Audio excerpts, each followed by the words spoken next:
ಶ್ರೀರಾಮುಲು ಕೂಡ ಮಾತನಾಡಿದ್ದಾರೆ. ಡಿಕೆಶಿ ಉಪಮುಖ್ಯಮಂತ್ರಿ, ಆದರೆ ಅದು ಸಾಂವಿಧಾನಿಕ ಹುದ್ದೆಯಲ್ಲ.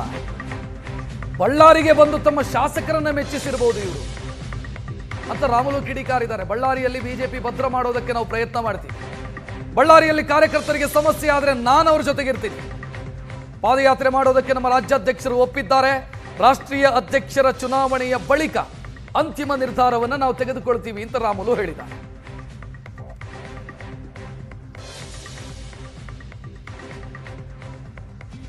ಬಳ್ಳಾರಿಯಲ್ಲಿ ಇವತ್ತು ಬಿಜೆಪಿ ಬೃಹತ್ ಸಮಾವೇಶವನ್ನು ಮಾಡ್ತಾ ಇದೆ. ಯಾಕೆನ್ನುವಂಥ ವಿಚಾರ ಎಲ್ಲರಿಗೂ ಕೂಡ ಗೊತ್ತಿದೆ.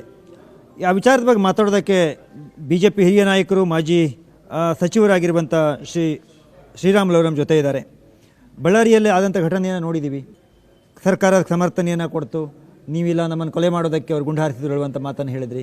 ಸೊ ಅವತ್ತು ಆ ಘಟನೆ ಆದಾಗ ತಾವೇ ಫಸ್ಟ್ ಜನಾರ್ದನ್ ರೆಡ್ಡಿ ಅವರು ಹೋಗೋದಕ್ಕಿಂತ ಮುಂಚೆ ನೀವೇ ಹೋಗಿದ್ರಿ.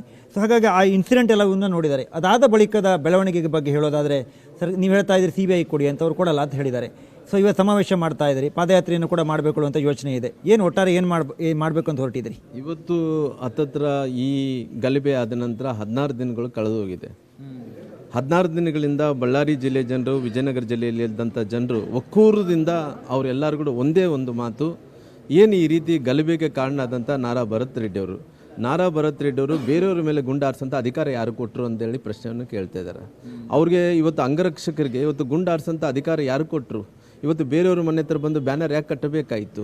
ಇವತ್ತು ಗಲಭೆ ಯಾಕೋಸ್ಕರ ಪ್ರಾರಂಭ ಮಾಡಬೇಕಾಯಿತು? ಇವೆಲ್ಲ ಮಾಡಿದ ನಂತರ ಕೂಡ ಒಬ್ಬ ಅಮಾಯಕ ರಾಜಶೇಖರನಂತ ಯುವಕ ತೀರ್ಕೊಂಡೋಗಿದ್ದಾನೆ.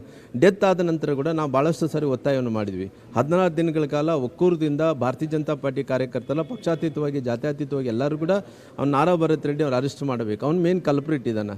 ಅಲ್ಲಿ ಸರ್ಕಾರ ಏನು ಹೇಳ್ತದೆ, ತಪ್ಪಿಸ್ಕೊಂಡು ಸಲುವಾಗಿ SIT ಕೊಟ್ಟಿವಿ, CID ಕೊಟ್ಟಿವಿ ಅಂತಾರೆ. ಇವತ್ತು ಮುಖ್ಯಮಂತ್ರಿಗಳು ಬಂದು, ಉಪಮುಖ್ಯಮಂತ್ರಿಗಳು ಬಂದು ಬಗಲ್ಗಡೆ ಕೂಡಿಸ್ಕೊಂಡು ಒಬ್ಬ MLA ಸಮಜಾಯಿಸಿ ಅವರೆಲ್ಲ ಸಮಾಧಾನ ಕೇಳಿದಂಥ ಟೈಮಲ್ಲಿ SITಯಿಂದ ನ್ಯಾಯ ಸಿಗೋಕ್ಕೆ ಕಾರಣ ಆಗುತ್ತೆ, ನ್ಯಾಯ ಸಿಗಲಿಕ್ಕೆ ಅನುಕೂಲ ಆಗುತ್ತೇನ? ಅದಕ್ಕೋಸ್ಕರವಾಗಿ ಇವತ್ತು ತಕ್ಷಣ ನಾರಾ ಭರತ್ ರೆಡ್ಡಿಯನ್ನು ಅರೆಸ್ಟ್ ಮಾಡಬೇಕು, CBIಗೆ ಒಪ್ಪಿಸ್ಬೇಕು. ನಾಟಕ ಮಾಡ್ತಾ ಇದ್ದೀರಿ ಅಂತ DK ಶಿವಕುಮಾರ್ ಹೇಳಿದ್ದಾರೆ. ಅಲ್ಲ, ನಾಟಕ ಮಾಡೋಂಥ ಪರಿಸ್ಥಿತಿ ಅನ್ನೋದ್ರಿಗಿನ ಇವತ್ತು ನಾನು ನಿಮ್ಮ ಮುಖ್ಯಮಂತ್ರಿಗಳ ಬಗ್ಗೆ ಆಗಲಿ, ಉಪಮುಖ್ಯಮಂತ್ರಿಗಳ ಬಗ್ಗೆ ಆಗಲಿ, ಇವತ್ತು ಉಪಮುಖ್ಯಮಂತ್ರಿಗಳಂದಲ್ಲಿ ಸಾಂವಿಧಾನಿಕ ಹುದ್ದೆಯನ್ನಲ್ಲ ನೋಡು. ಇವತ್ತು ಉಪಮುಖ್ಯಮಂತ್ರಿಗಳಂದಲ್ಲಿ ಯಾವ ಇಲಾಖೆಯಲ್ಲಿ ಬೇಕಾ ಆ ಇಲಾಖೆಯಲ್ಲಿ ನುಗ್ಗಿಕೊಂಡು ಇವತ್ತು ಸಂಬಂಧ ಇಲ್ಲಾರ್ದಂಥ ಇಲಾಖೆಯಲ್ಲಿ ಇವತ್ತು ಗೃಹ ಮಂತ್ರಿಗಳು ಎಲ್ಲಿದ್ದಾರೆ? ಇವತ್ತು ಗೃಹ ಮಂತ್ರಿಗಳು ಬಂದ್ರ? ಇವತ್ತು ಗೃಹ ಮಂತ್ರಿಗಳು ಇಷ್ಟೊಂದು ಲಾ ಆ್ಯಂಡ್ ಆರ್ಡರ್ ಫೇಲ್ಯೂರ್ ಸದರಿಗಳು ಬಳ್ಳಾರಿಗೆ ಬಂದಿಲ್ಲ.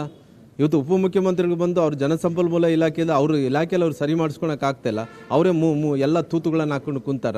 ಆ ತೂತುಗಳು ಮುಚ್ಕೊಳಕ್ಕಾಗಲಾರ್ದಂತೆ ಇವತ್ತು ಇಲ್ಲಿ ಬಂದು ಒಬ್ಬ MLA ನಾನು ಮೆಚ್ಚಿಸ್ಕೋಬೇಕು, MLA ನಾನು ನಮ್ಮವನಂದೇಳಿ ತಿಳ್ಕೊಬೇಕು, ಅವ್ನು ನಮ್ಮ ಸರ್ಕಾರ ಇದೆ, ಅವ್ನು ನಮ್ಮ MLA ನಾನು ಪ್ರೊಟೆಸ್ಟ್ ಮಾಡ್ಕೋಬೇಕು ಅನ್ನೋಂಥ ಕಾರಣದಿಂದ ಸೇಫ್ ಗಾರ್ಡ್ ಮಾಡ್ಬೇಕಂತೇಳಿ ಬಂದ್ರಿ. ಇವತ್ತು ನಾಟಕ ಮಾಡ್ಬೇಕಂತ ನಾವಲ್ಲ, ನೀವು ನಾಟಕ ಮಾಡ್ತಾಯಿದ್ರಿ. ಬೇರೆಯವ್ರ ಮನೆ ಮೇಲೆ ಬಂದು ಗುಂಡಾರಿಸಂಥ ಅಧಿಕಾರ ನೀವು ಕೊಟ್ಟಿದ್ದೀರಾ? ಈ ಗುಂಡಾ ರಾಜ್ಯನ ಕರ್ನಾಟಕ ಏನಿದ್ದಾರೆ? ನೀವೇನೇನು ಈಗ ಕರ್ನಾಟಕ ರಾಜ್ಯ ಶಾಂತಿಯುತವಾದಂಥ ರಾಜ್ಯವನ್ನು ಇವತ್ತು ಗುಂಡಾ ರಾಜ್ಯವಾಗಿ ಮಾಡಬೇಕಂತ ಹೊರಟಿದ್ದೀರಾ? ಇಲ್ಲಿದ್ರೆ ಡ್ರಗ್ಸ್ ಮಾಫಿಯಾದಲ್ಲಿ ಎಲ್ಲರೂ ಕೂಡ ಯುವಕರು ಎಲ್ಲರೂ ಕೂಡ ಡ್ರಗ್ಗೆ ವ್ಯಸನ ಆಗಬೇಕು ಅಂತೇಳಿ ನೀವು ಮಾಡ್ತಾಯಿದ್ದೀರಾ. ನಿಮ್ಮ ಸರ್ಕಾರ ಬಂದ ನಂತರ ನಿಮ್ಮ ಲಿಸ್ಟ್ ನೋಡಿರಿ, ಎಷ್ಟು ಮಂದಿ ಹುಡುಗರು ಇವತ್ತು ಡ್ರಗ್ಸಿಂದ ಇವತ್ತು ಯಾವ ರೀತಿಯಲ್ಲಿ ವ್ಯಸನರಾಗ್ತಾ ಇದ್ದಾರೆ, ಯಾವ ರೀತಿಯಲ್ಲಿ ನಿಮ್ಮ ಸರ್ಕಾರ ಬಂದಂಥ ದಿನನಿತ್ಯ ಕೊಲೆ, ದಿನನಿತ್ಯ ದರೋಡಿ, ದಿನನಿತ್ಯ ಅತ್ಯಾಚಾರಗಳು, ಇವತ್ತು ಯಾವುದೇ ಎಲ್ಲ ವಿಚಾರಗಳನ್ನು ಕೂಡ ನಿಮ್ಮ ಸರ್ಕಾರ ಬಂದ ನಂತರ ಇಡೀ ರಾಜ್ಯ ಜನರು ನೋಡ್ತಾ ಇದ್ದಾರೆ. ನಾವು ನಾಟಕ ಮಾಡ್ತಾ ಇಲ್ಲ, ನೀವು ನಾಟಕ ಮಾಡ್ತಾ ಇದ್ದೀರಿ. ಸರಿ, ಪ್ರಕರಣ ಆದಮೇಲೆ ಜನಾರ್ದನ್ ರೆಡ್ಡಿ ಅವರು, ಶ್ರೀರಾಮುಲು ಅವರು, ಕರುಣಾಕರ್ ರೆಡ್ಡಿ ಅವರು, ಸೋಮಶೇಖರ್ ರೆಡ್ಡಿ ಅವರು, ಇಲ್ಲಾಗಿರುವಂಥ ಎಲ್ಲ ವೈಮನಸ್ಸುಗಳು ಮುಕ್ತ ಆಗಿದೆ ಅಂತ ಅನ್ಸತ್ತಾ? ನೋಡಿರಿ, ನಾನು ಯಾವತ್ತಿದ್ರೂ ಕೂಡ ಕೇವಲ ಜನಾರ್ದನ್ ರೆಡ್ಡಿ ಅವರು, ಸೋಮಶೇಖರ್ ರೆಡ್ಡಿ ಅವರು, ಕರುಣಾಕರ್ ರೆಡ್ಡಿ ಅವರು ನನ್ನ ಕಣ್ಣಿಗೆ ಅವರೆಲ್ಲ ಮುಖ್ಯ. ನನ್ನ ಕಾರ್ಯಕರ್ತರು ಯಾರಿಗೆ ಏನನ್ನ ಆದರೆ ಕೂಡ ಹಿಂಗೆ ಸ್ಪಂದಿಸ್ತೀನಿ. ಬೇಕಾದರೆ ನಾನು 30 ವರ್ಷದ ಟ್ರ್ಯಾಕ್ ರಿಕಾರ್ಡಲ್ಲಿ ನೋಡಿರಿ, ಕೇವಲ ಅವ್ರಿಗೋಸ್ಕರವಾಗಿ ಅಂದಲ್ಲ, ನನ್ನ ಕಾರ್ಯಕರ್ತರನ್ನ ನಾನು ಇದ್ದಂಥ ಟೈಮಲ್ಲಿ ಇಲ್ಲದಂಥ ಟೈಮಲ್ಲಿ ಆಗಲಿ, ನನ್ನ ಕಾರ್ಯಕರ್ತರನ್ನ ಯಾರನ್ನ ತ್ರಾಸ ಮಾಡಿದ್ದಾರೆ ಅಂದ್ರಿಗೂ ನಾನು ನೋಡ್ತಾ ಸುಮ್ಮನೆ ಇರೋಂಥಲ್ಲ.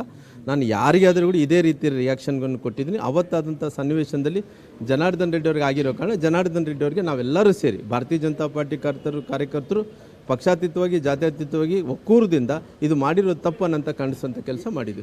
ರಾಮುಲು ಅವರ ಮಾತು. Camera person Shivadatte, Ravi Shivaram, Asianet Suvarna news, Ballari.